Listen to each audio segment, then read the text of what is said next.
comes with a filter that plugs into a cigar lighter socket. Now that was a thing that was only out in the late 70s, was cigar lighter socket. I remember my dad's Cortina had one in 1976.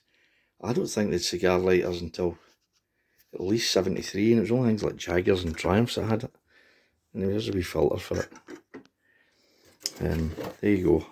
A £5.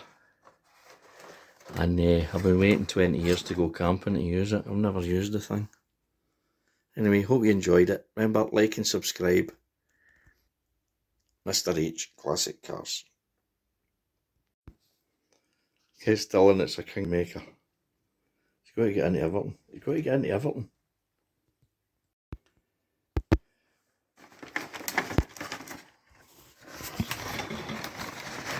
Unboxing the Kingavon coffee maker.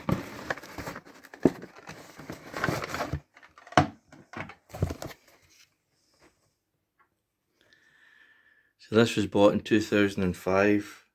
It's English. It's made in Ipswich in Suffolk. I can't find a date on it. I would imagine it's like 1980 or something like that. CM100. Paid a £5 for it at Car Booty. Never used it.